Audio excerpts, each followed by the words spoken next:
Allah mengatakan dalam firman ini, A'udzubillahi minasyaitonir surah Ar-Rum, surah nomor 30 ayat 9-nya. Awalam yasiru fil ardi fayanzuru kaifa kana 'aqibatul ladina min qablihim. Kanu ashadda minhum quwwatan wa atharul arda wa 'amaruha aktsara mimma 'amaruha wa ja'atuhum rusuluhum bil bayyinat.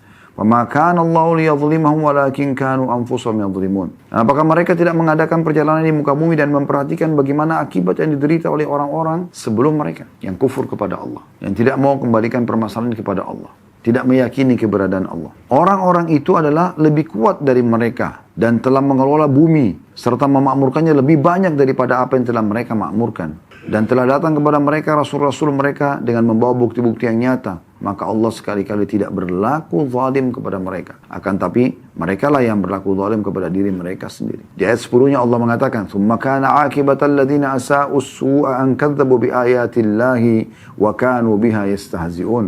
Kemudian akibat orang-orang yang mengerjakan kejahatan, orang yang jauh dari Allah subhanahu wa ta'ala. Justru ada masalah ke diskotik, ke bar, maksiat kepada Allah subhanahu wa ta'ala. Kemudian akibat orang-orang yang mengerjakan kejahatan adalah azab yang lebih buruk karena mereka mendustakan ayat-ayat Allah dan mereka selalu memperolok-oloknya. Jadi Allah mengingatkan kita di sini. Pertanyaan sederhana teman-teman sekalian. Kenapa kita tidak mau kembali kepada Allah? Kenapa kita tidak mau bermunajat? Kenapa teman-teman sekalian kita tidak jadikan Allah sebagai hal yang nomor satu? Ada masalah apapun, introspeksi kita dulu antara hubungan kita dengan Allah subhanahu wa ta'ala. Coba lakukan resep sederhana ini.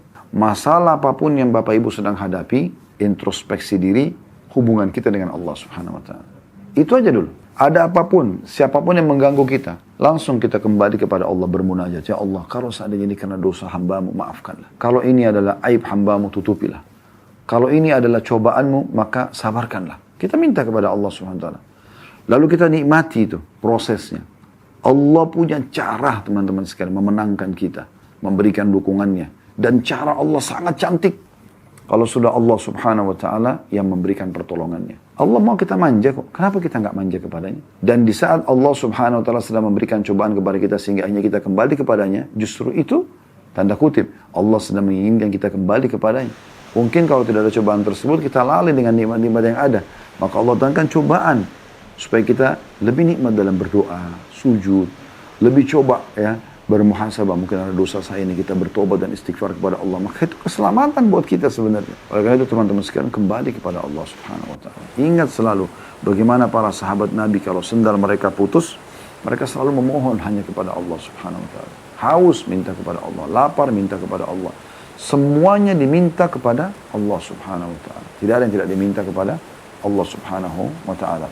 Mari kita renungi sama-sama hadis Nabi alaihi salatu wassalam, hadis yang mulia tentang masalah Allah memang memerintahkan kita agar bergantung kepadanya. Dan memang hadis ini berbicara tentang masalah rincian daripada kebutuhan-kebutuhan kita. Misal contoh, atau kita mulai dari potongan hadis ya. Dari Abi Dzar radhiyallahu anhu, beliau menyampaikan anin Nabi sallallahu alaihi wasallam, bahwasanya Nabi sallallahu alaihi wasallam yarwi an Rabbih azza wajal, dia meriwayatkan dari Tuhannya yang maha mulia dan maha tinggi, annahu qala, bahwasanya Allah berfirman, ya ibadi inni haramtu dhulma ala nafsi wa ja'altu bainakum muharraman fala tadhalamu. Wahai hamba-hambaku, sesungguhnya aku mengharamkan kezaliman atas diriku, jadi Allah tidak akan pernah menzalimi kita. Jangan pernah berpikir kalau seandainya kita beribadah lalu kita tidak terima balasannya, kecuali kita tidak ikuti syaratnya, atau kita sudah bermunajat lalu Allah belum kasih, atau Allah tidak kasih ya. Allah tidak akan zalimi.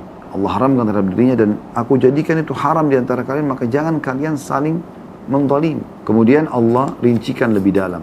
Ya ibadi, kullukum dhallun illa man hadaituhu fastahduni ahdikum. Wahai hamba-hambaku, kalian semua sesat, kecuali yang telah aku berikan petunjuk, maka hendaklah kalian minta petunjuk kepada aku, maka aku akan memberinya.